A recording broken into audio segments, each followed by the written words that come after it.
The housekeeper's song. The chandelier glowed softly, casting golden flecks across the mahogany-paneled parlor of the Harrington estate in Greenwich, Connecticut. The air hummed with the clink of champagne flutes and the murmur of old money. Evelyn Carter, a black housekeeper in her early 30s, moved silently, her hands steady as she polished the lid of a Steinway grand piano.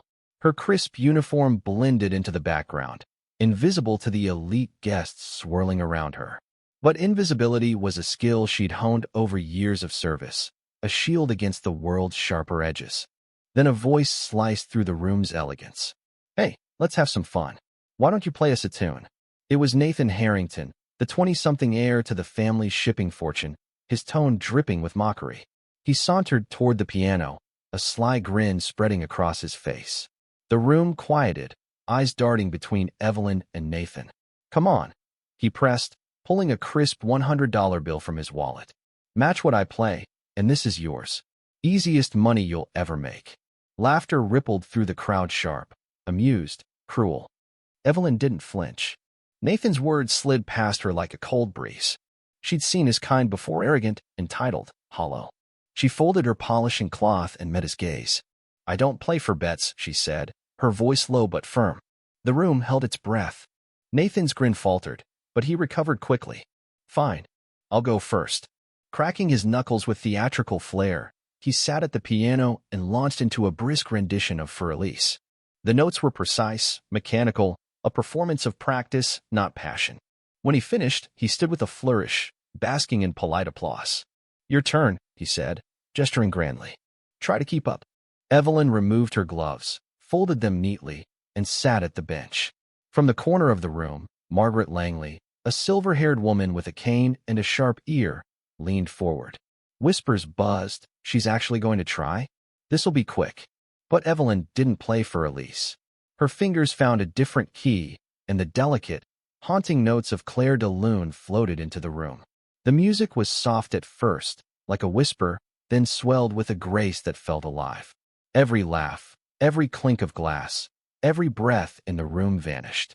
Evelyn's hands moved not with technique, but with memory, late nights practicing on a battered keyboard, her mother's voice humming in the background, a childhood spent yearning for more than survival. Nathan stood frozen, the $100 bill limp in his hand. When the final note faded, the silence was reverent. Margaret began to clap, slow and deliberate. Others joined, and soon the room erupted in applause, not raucous, but human, stunned. Evelyn stood, her eyes locking with Nathan's. "I don't play for money," she said, "especially not for people who think it buys respect." She walked past him, leaving the bill dangling in his fingers, and slipped back to the kitchen. The applause faded behind her, but something had shifted. She leaned against the wall, her hands tingling not from nerves but from truth. She had reminded herself and everyone else who she was. In the kitchen, the air buzzed with whispers. James, a 60-something server with tired eyes, caught her gaze. "You shut him down without raising your voice," he said, pride in his tone. "Folks like Nathan think money makes them untouchable. But you're steel." Evelyn nodded, scrubbing champagne flutes. "He's paper," she said. "One drop of truth, and he melts." James chuckled, placing a hand on her shoulder. "You didn't just play music, Evelyn. You gave us all a piece of dignity." Later, as Evelyn stacked dishes, the kitchen door creaked open.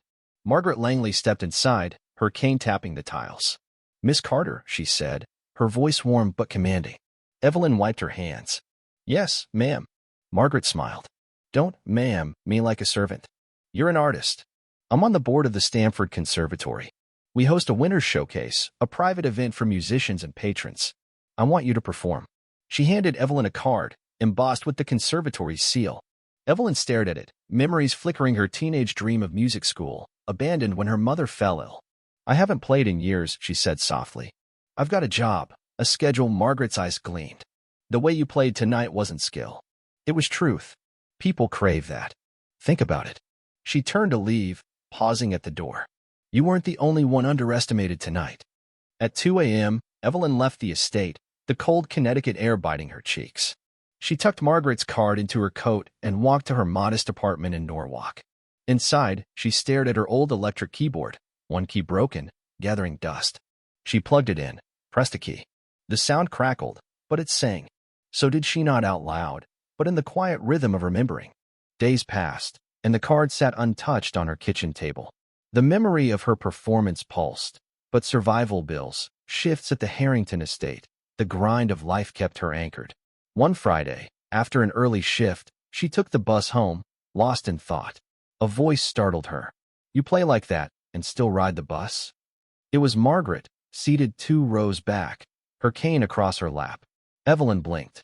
"Are you following me?" Margaret laughed. "I'm here because you haven't answered me." Evelyn sighed. "I'm not ready." Margaret's voice softened. "No one ever is. Come with me.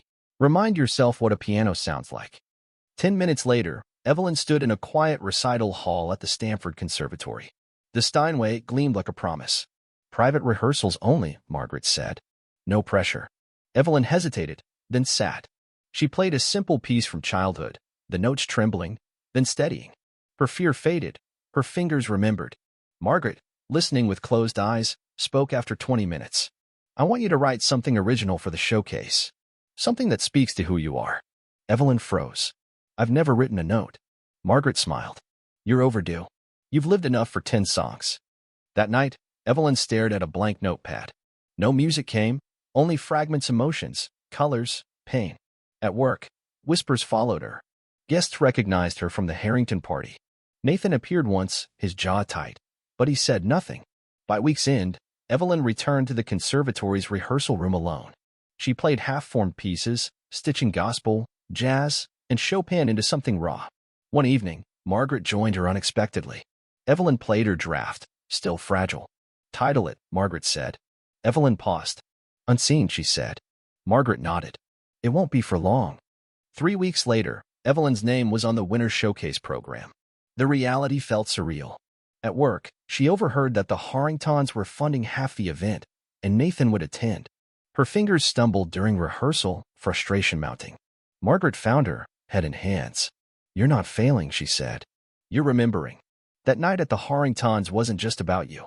It was about every woman told to stay silent because someone richer, whiter, louder thought they owned the room." Evelyn's jaw tightened. "I can't keep it separate, the music, the people." Margaret sat beside her. "Then put that storm into Unseen. If you don't, it's just a title." Evelyn rewrote Unseen's crescendo until it burned like fire. One evening, James pulled her aside. "Heard management's grumbling about you performing. Say it's not a good look for staff." Evelyn stiffened. "So I told them," James continued, "you ain't staff that night. You're the show." Her heart pounded. At her next rehearsal, she played Unseen under a single spotlight, every note a defiance of invisibility.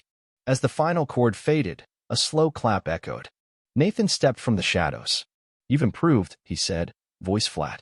Evelyn stood, unfazed. "What do you want?" He shrugged. "My family's a donor. I check on performers." She took a step forward. "That night you insulted me, you thought you were the sinner. You just showed your ignorance." Nathan's jaw clenched. "You think you're better now?" Evelyn's voice was calm. "I always was. You didn't know it." He left without a word. The morning of the showcase, Evelyn dressed in a simple navy gown, her mother's pearl earrings gleaming faintly. At the conservatory, the air shimmered with purpose. In the green room, she found lilies and a note from Margaret. "Play bold." Peeking through the curtain, she saw James and other staff in thrifted suits, proud. Nathan sat rigidly in the audience. Evelyn stepped onto the stage, the spotlight warm. She let the silence linger, then played Unseen. The melody unfolded her past being overlooked, surviving, growing in shadow. The crescendo was defiance, the final note a breath of peace.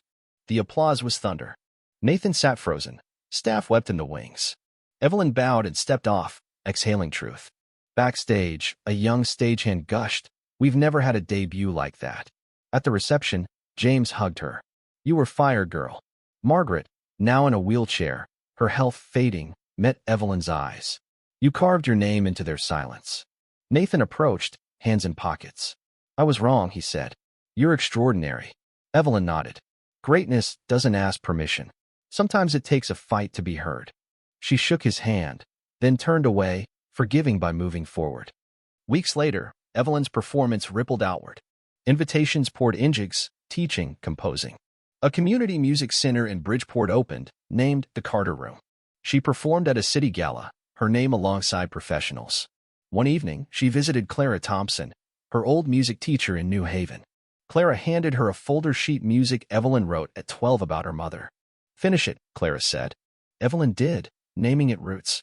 When Margaret passed, her Steinway arrived at Evelyn's apartment, a gift to fill with stories. 2 months after the showcase, Evelyn composed City Pulse for a Central Park concert, weaving subway screeches and children's laughter into a raw, living sound. The crowd stood, absorbing, then applauding. She didn't need silence anymore. She spoke within it.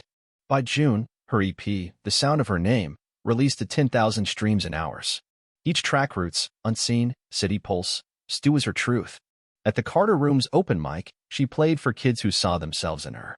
A 10-year-old handed her a notebook. "Is my song okay?" Evelyn smiled. "It's yours. That means it matters." Evelyn's life shifted, but she remained grounded. She left the Harrington estate, not out of anger, but because staying meant shrinking. At her Steinway, she played not to prove, but to remember. Her music was a declaration, a home. Evelyn Carter, once unseen, had composed a legacy one note, one truth, at a time. What do you think? This story touches on raw themes: class, race, and the fight for respect. Have you ever faced or witnessed injustice that made you want to speak out? Share your thoughts in the comments. Do you believe standing up, like Evelyn did, can change the world, or does silence sometimes protect us better? Let's debate. It's Your Voice Matters.